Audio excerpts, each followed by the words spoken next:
What's up? It's your favorite girl. Everybody loves Juju. I'm your host, Juju. I told you I was going to be making content. Um, my channel is mainly about the USC Trojans, Lady Trojans, Women of Troy, SoCal, Southern Cal, whatever you want to call us.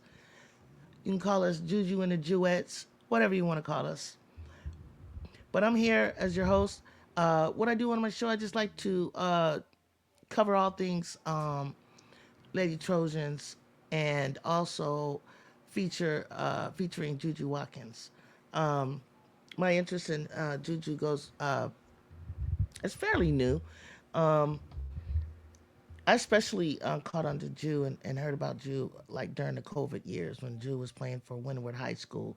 Um, I was lightly onto hearing about her, but not really like able to go out and see a game or anything. We were on in California COVID lockdown.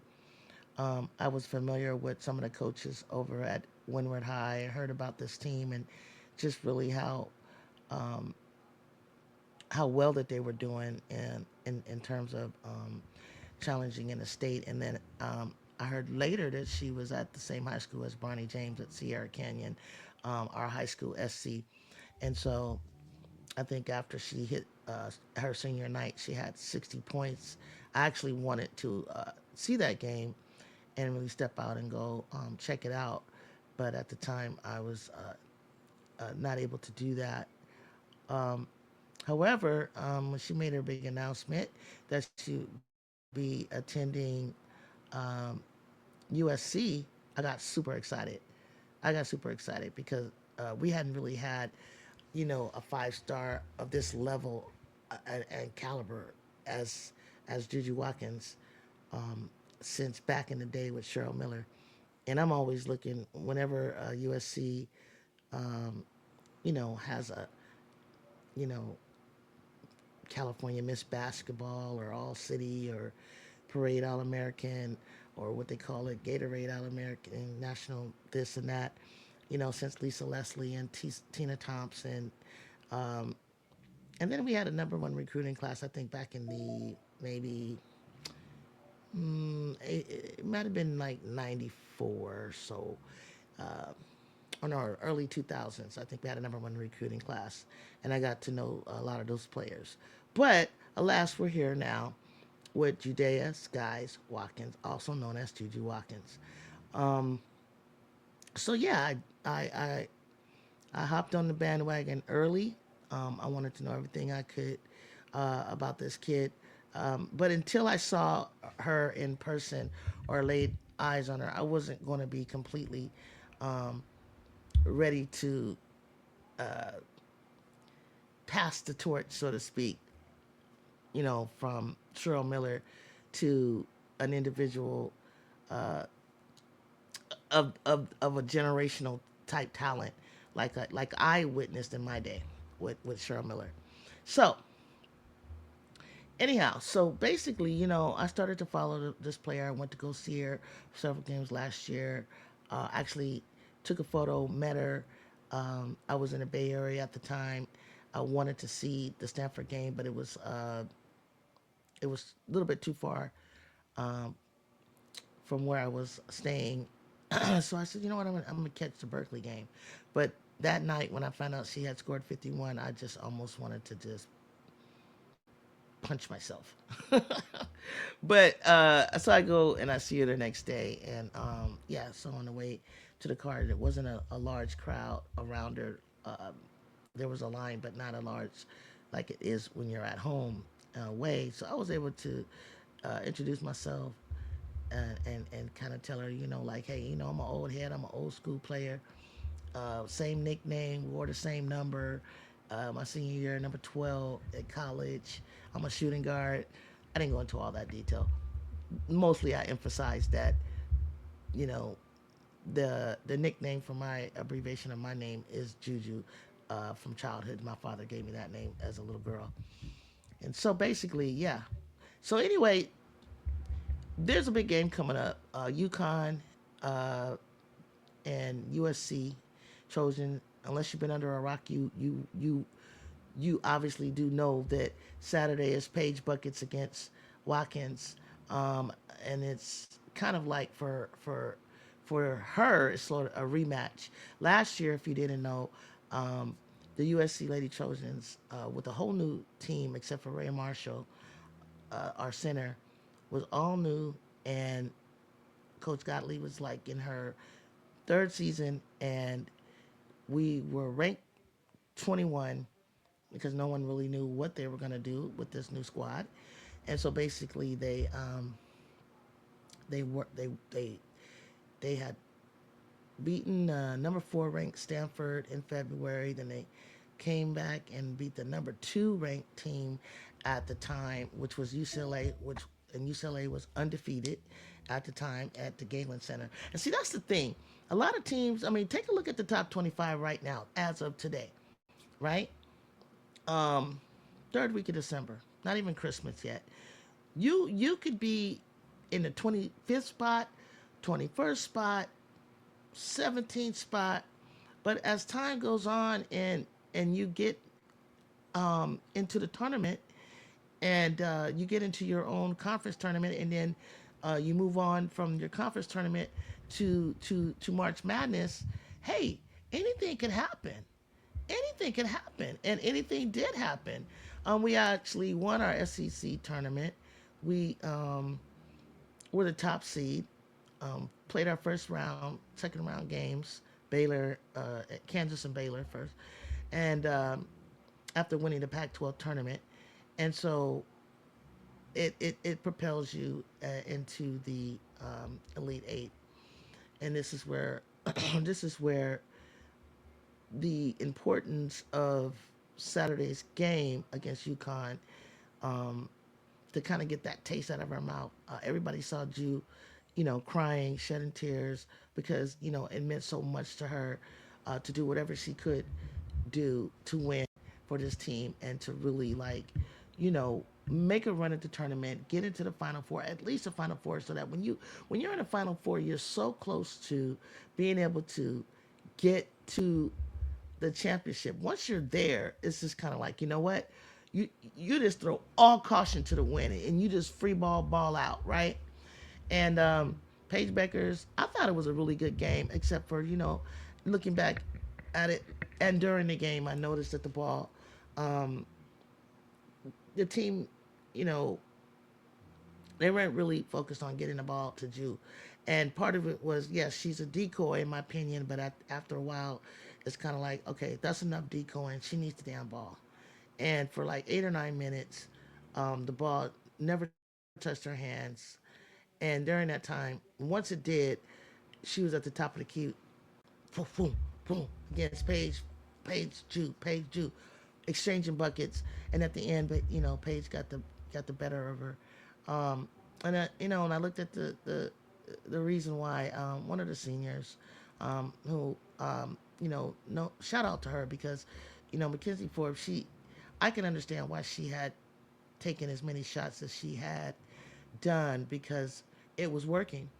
It had been working for us. It had, and in the big games, especially against the Stanford, when Stanford actually, face guarded Jew, did whatever they could to not let Jew go off on them and embarrass them the way that they did in the Palo Alto. Um, McKenzie really stepped up.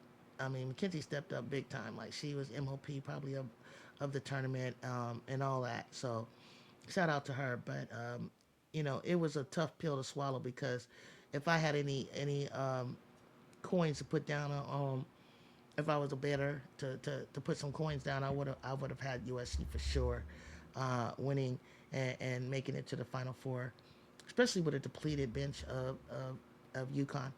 But anyway, this is not what I'm really here to talk about.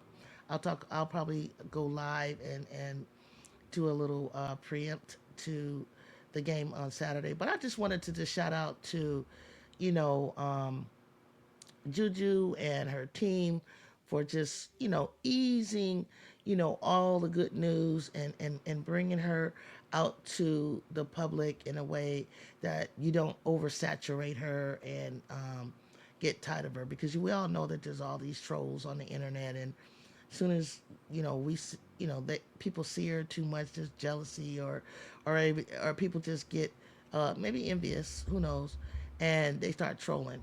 So as of late, big news drop with Jew donating um, to Unrivaled. I heard her and her coach on a podcast. I believe it's Spain. I'll acknowledge that. I'm not sure if she has a first name, but she did a podcast, and they interviewed her, and basically her reasons for donating and supporting Unrivals, because one thing I love about Jew is, like, she put her money where her mouth was. She's always talking about growing the game, um, elevating the game for women and for those young girls who are following behind her.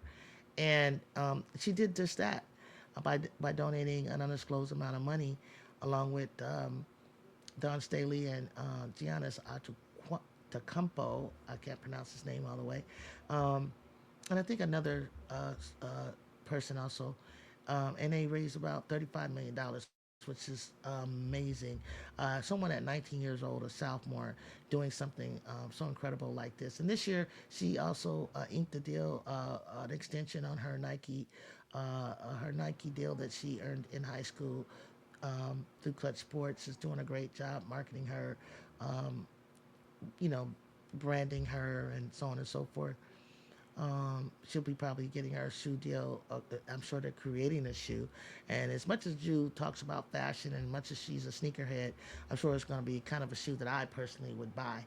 I told someone, you know, I had been in and out of basketball pretty much after I was done playing, and for so many years, it has to be something that, going on that for me. I mean, I've always been a fan of the WNBA. I actually tried out for the Sparks and the Utah Stars, and but I knew that it was just something I wanted to encapsulate, put an explanation on my career, because seek I didn't seek overseas after college like I could have, and maybe possibly should have, because I was involved in other community outreach and other things at the time. And so I wanted to, get started with my college degree and career. So I say that to say that, she's doing a lot of deals. She One of the biggest thing I love, that she's the second college player to get a State Farm commercial. As we know, Caitlin Clark is a first college player to ink a deal with State Farm, and it's cute. It's a play on her. It's a play on her nonprofit um, foundation, Good Juju, where she funds helps do funding for under-resourced families in her community. She gives back to in her community in such a way through her foundation, giving away shoes, doing holiday serving, probably Thanksgiving dinners and Christmas dinners, and probably toy drives, all things like that out of the Ted Watkins Memorial Park. So Ju, she checks all the boxes. She's a good student. She does her community work. She's a good character. She comes from a solid family. This is not anybody great things, but we didn't really get to see much about her personality, right?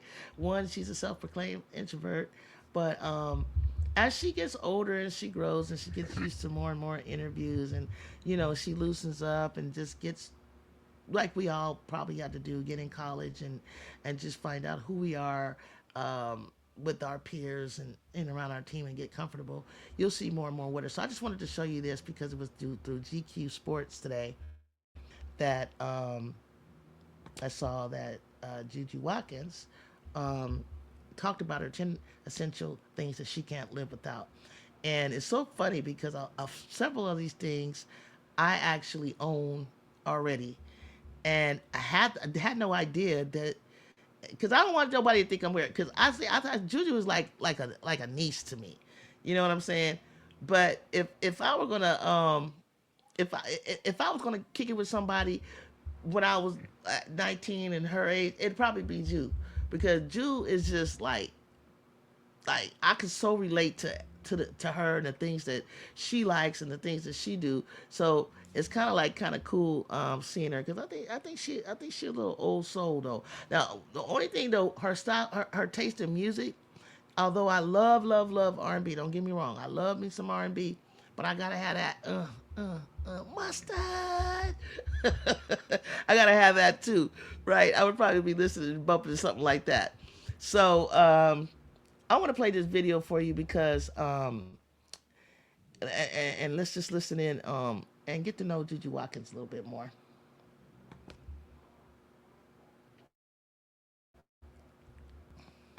They'll have their newborn baby like with a little 12 onesie. I'm like, come on, like let's be so for real right now. This baby likes Coco Melon, like she does not want to be here. But it's so cute.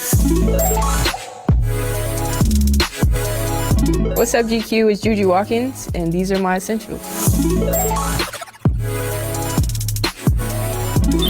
I love all the Travis Scott collabs.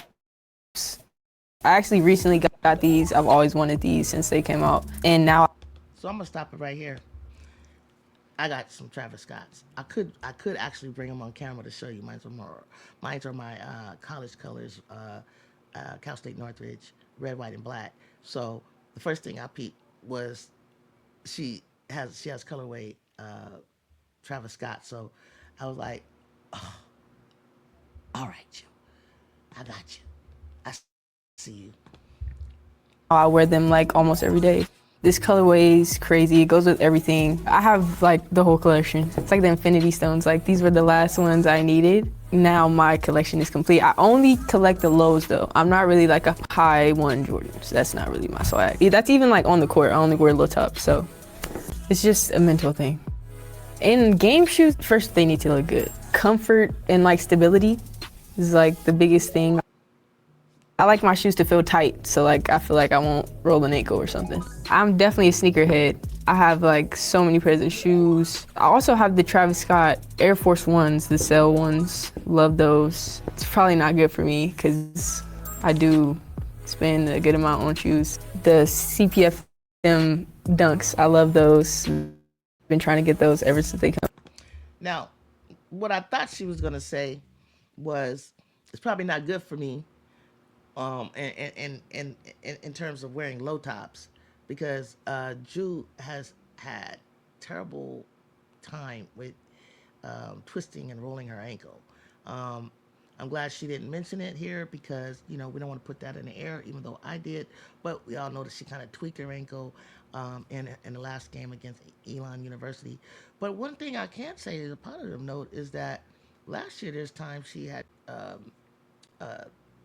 she had experienced ankle injuries early on that were troubling her from high school. So they must be doing something right over there at USC. So I'm happy to see that she hasn't had any problems with her ankles until just recently. Come out as well, so stay tuned for that. Gotta have the Nike Crew socks. It's just a must. Gotta have the Crew socks. This is Deuce. He just gives Deuce, honestly. I just thought it was a good name for him. I got him like a couple months ago, and he's just been like a little light in my life. He's just so handsome too. So he's just a great addition to the Watkins family. We're still working on his training. Clear. Absolutely. Let me tell you guys. Okay, as you can see, and don't get me wrong, y'all. I didn't go out and buy this baby right here. This is my Deuce. This is Bougie. Okay, Bougie has been with me now. What? Can you see Bougie? Bougie has been with me maybe 3-4 years now. What are you up? What are you now? 3 years old? 3.5? Bougie's 3.5. So her baby is only 3 months. My baby is 3.5. It's a girl. So I didn't go out and go get no expensive bougie dog because JuJu Watkins had the dog. I have a Frenchie, and here she is, and her name is Bougie. And they are very affectionate, hard to train, and they very, but easy to train. But you gotta bribe them. That's the key. If anybody has one, just be patient. They'll grow out of it, but they're spoiled as heck. Clearly, sit, boy. He only works for food. Also, my first Frenchie. I'm honestly a Frenchie girl now. Like my whole Instagram is like Frenchie. He's really affectionate. I love that. I love that in dogs. Always gives me kisses, even when I'm mad at him for probably peeing on the floor. He loves to like pee at the door, and so like when I get home, just right there, just right there waiting on me. Yeah. He only listens if you have a treat.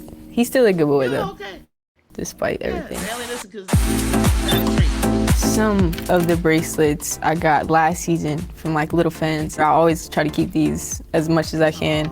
I even attach these to like my backpack. I just think it's so sweet. Like people actually take the time to make things like this. Was there somebody you looked up to like that? I never really made bracelets. I was never like on the creative side, but I definitely looked up to like Candace Parker, LeBron. Those were my goats growing up. Just to see like so many parents want to get their kids into women's basketball. I just think that's just so great for the sport. It's just a great feeling when you have so many young fans, even newborns at the game. I feel like that's just so cool. Through anything I do, I like to add like a little philanthropy budget. I think with Nike, one of the biggest things is just giving back to the community, under-resourced kids who don't have the funds. Definitely try to include that in everything that I do. I actually have a nonprofit called Good JuJu. I know it's super cliche. Just trying to give back as much as I can. Super important to me. Definitely bigger than basketball, so yeah. These are my like top 3 snacks. Okay. Funny story, my mom says that when she was pregnant with me, this was all she drank. So I guess that transferred to me being 19 and still drinking apple juice every day. Usually like... Okay, I'm laughing because the first time I had Martinelli's apple juice was when I was in college, my freshman and sophomore year. Sophomore year. There was a vending machine that I think we got at my sophomore year, outside the gym. Like they cool now. They got a whole lounge now, TV, couches, snacks, and I mean they got it made these days. I'm so proud of these women. Man, Martinelli's was like the best. I mean, when I had a couple of dollars extra in my pocket and I can actually go to that vending machine and get me one of those apple juices, oh my gosh, you would have thought like, I mean, it is so good. I mean, I heard of apple tot, I've heard of Mott's, but man, let me tell you, the Martinelli's was the business. And they are good. I don't care how old. I think I might even go get me some. With breakfast, I'll have apple juice. And then these are just like go-to gas station. I only like the blue ones, so can't say the same for the other flavors, but these movie theater, gas station, pre-game, during game, nothing really changed. I always try to eat good like before a game. Pre-game, I usually go for like salmon and like rice.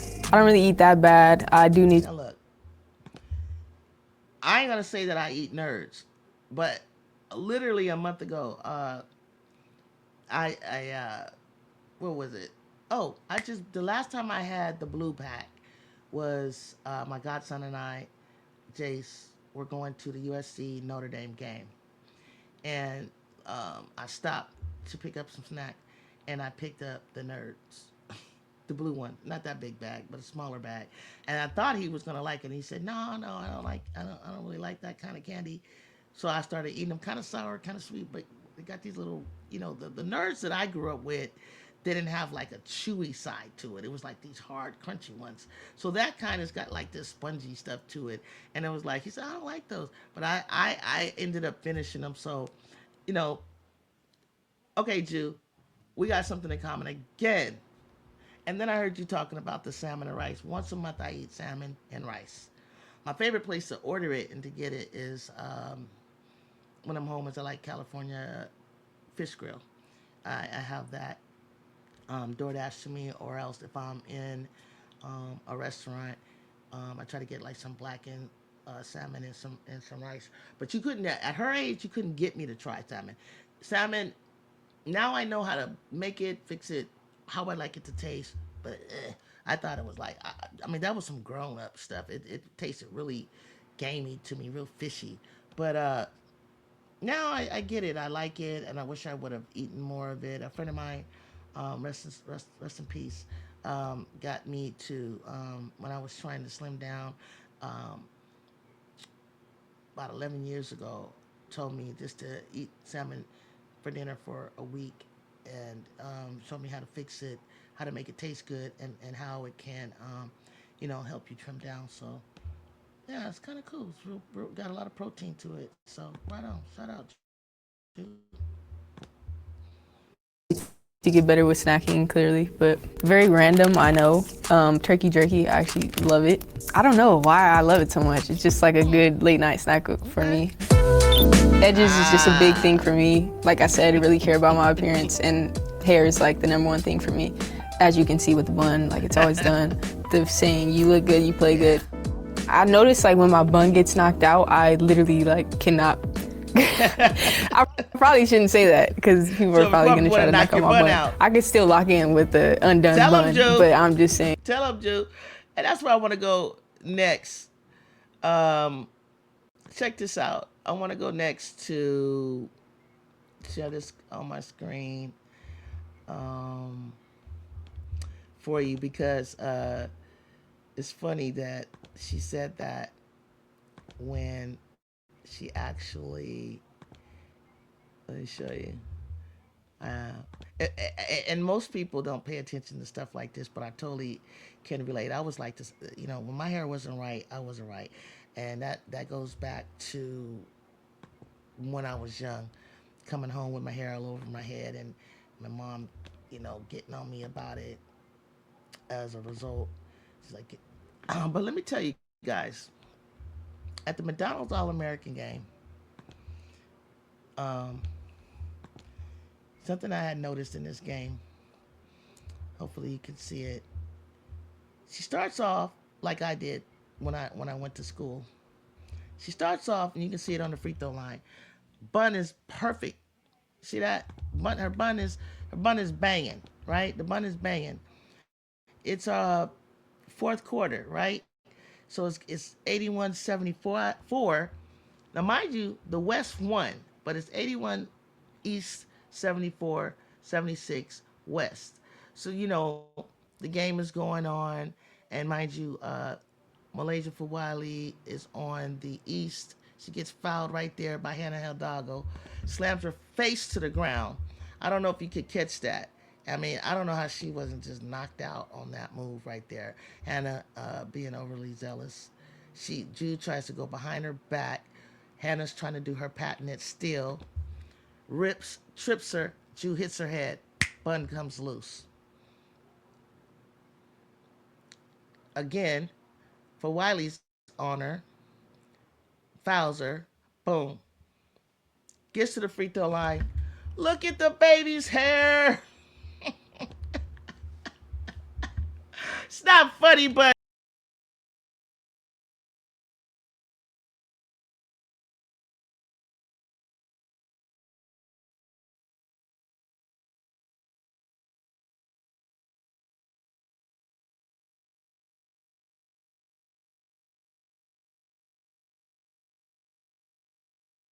all in the name of trying to stop Ju from getting to her spot. So anyway, let's go back to the 10 essentials. I thought that was funny when I saw it because she's actually talking about it here.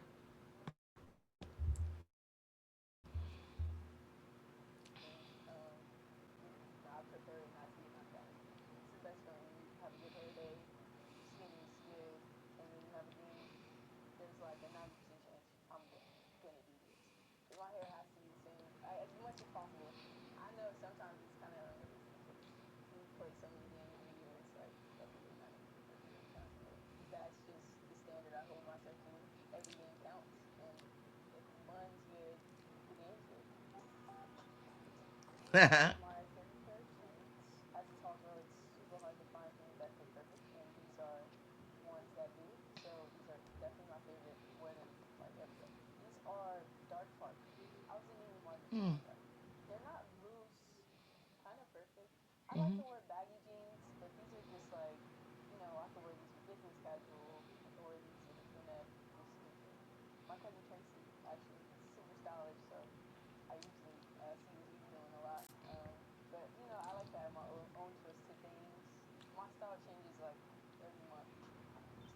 Beats, music.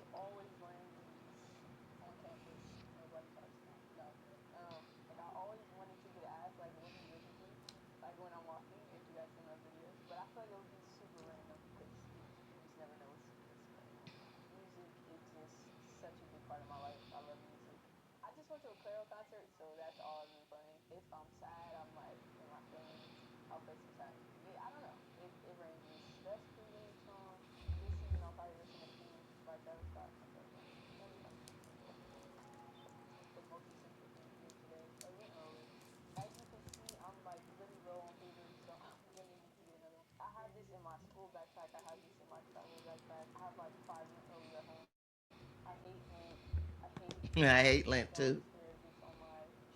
Oh my god. Oh man. Not loose, kind of perfect. I like to wear baggy jeans, but these are just like, I could wear these with business casual. I could wear these with a crew neck, just good jeans. My cousin Tracy, actually, he's super stylish, so I usually see what he's doing a lot. But I like to add my own twist to things. My style changes like every month. I'm usually always wearing these on campus. Nobody talks to me. No, I'm joking. Like I always wanted to get asked, like, what do you listen to? Like when I'm walking, if you guys seen those videos. But I feel like it would be super random because you just never know what's playing in here. Music is just such a big part of my life. I love music. I just went to a Claro concert, so that's all I've been playing. If I'm sad, I'm like in my feelings, I'll play some sad music. I don't know, it ranges. Best pregame song, this season I'll probably listen to Fiend by Travis Scott. I feel like that'll probably get me hot. The most essential thing here today, a lint roller. As you can see, I'm like really low on paper, so I'm gonna need to get another one. I have this in my school backpack, I have this in my travel backpack. I have like 5 lint rollers at home. I hate lint. I hate when my dog's hair gets on my shirt. It just drives me crazy. As a kid, like I always ironed my clothes before school every night, like lint rolled. I always cared about my appearance, so I think that's just something that'll stay with me. And a lint roller is gonna help me do that. Before I go to sleep, when I wake up, Aquaphor. It's kind of recent. I feel like people just started using it like a couple years ago. I never really heard about it till then. Aquaphor. Now, I gotta say something about the Aquaphor. She's right. However, the first time I heard about Aquaphor was when I had my first tattoo. But how it wasn't just recently for me. I don't even know if she was born yet. I doubt it. First time I used it was after the first tattoo that I had in 2001. So that's over 23 years ago. And it's been like, my go-to thing. You know, it's so smooth. It's so good. It's like Vaseline if you don't know, but a little bit better. It's not as heavy as a Vaseline would be. So, and you can use this for chafes and, wounds, but mainly like it's really good for your tattoo, and it keeps you like looking all. If you ever see girls and they look kind of shiny a little bit like that, more than likely they're using the good stuff, which is Aquaphor. This is the NYX brow tint pen. I usually do like natural makeup, just something quick before I go to practice. So just shading the eyebrows a little bit. From my experience, it stays on. I usually just fill in the ends, so not too much with it. It stays on. This is perfume. It's called Thé Noir 29 by the Labo. That I have like 20 perfumes at home, so I'd like to switch them out. I'm more of like a vanilla warmer scent. I don't know what I'm smelling right now, but it smells really good. Yeah, it just smells so good. It's like, I don't even know. There's a hotel here, The Edition, and they do like their scents based off of this. I don't know. It's like a collab, but I love the smell of that hotel, and it inspired me to get this one, and it smells so good.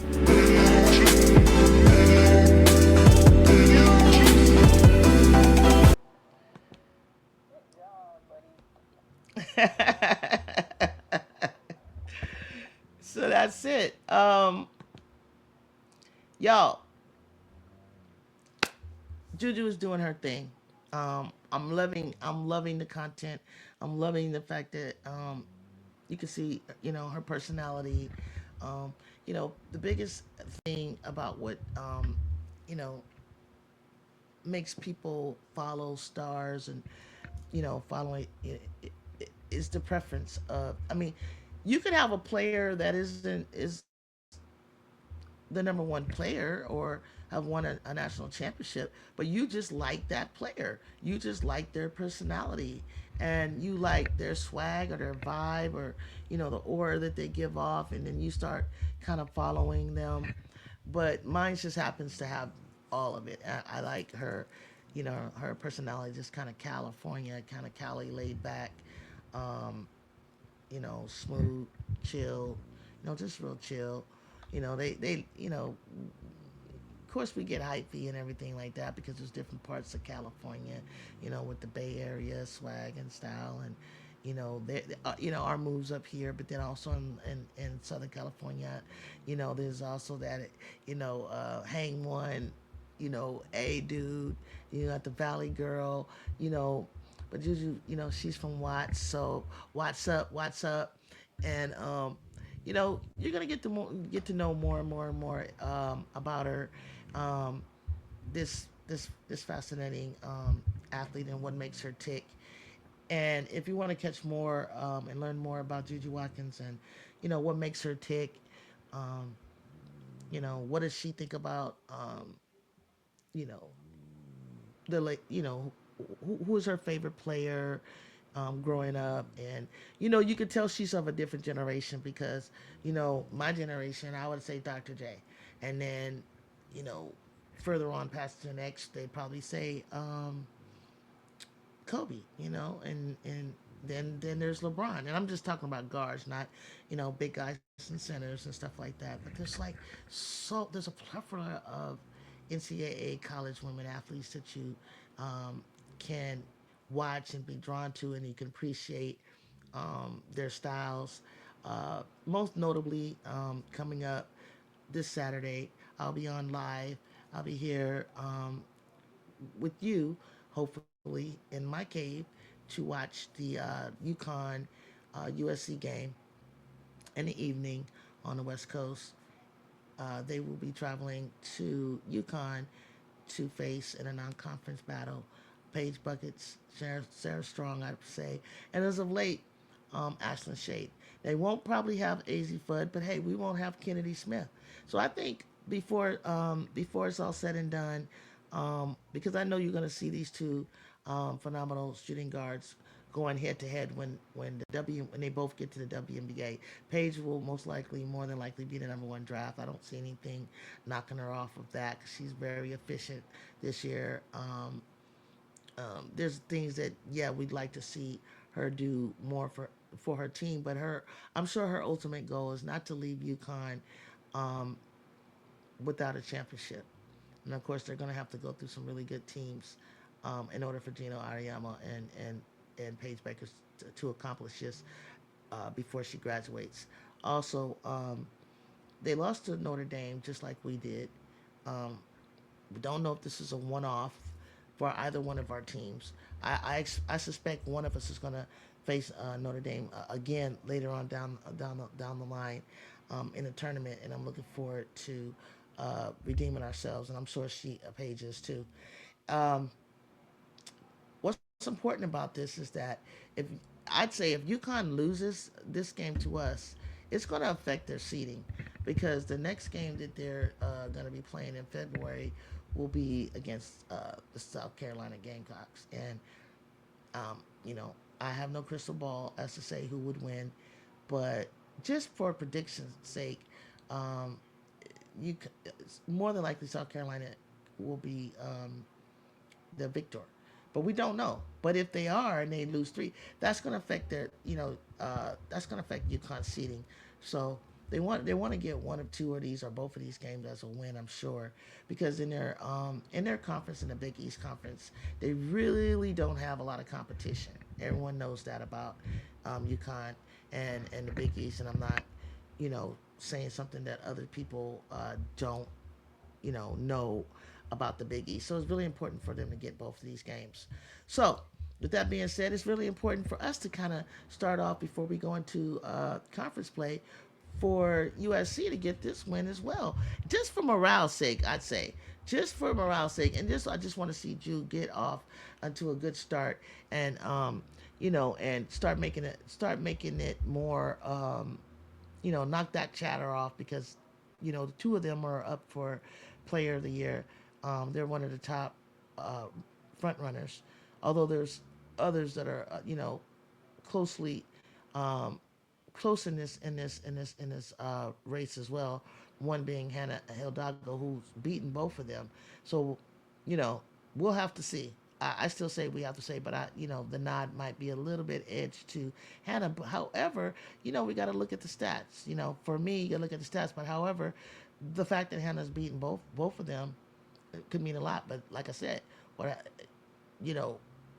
if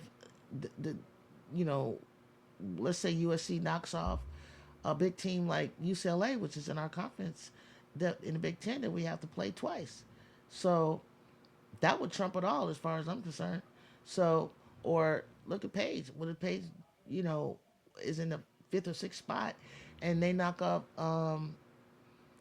South Carolina? What if we knock them? What if we knock off UCLA, which pushes South Carolina up, and then Page turns around and beats South Carolina? It's all kind of scenarios, right? But most of all, you do got to look.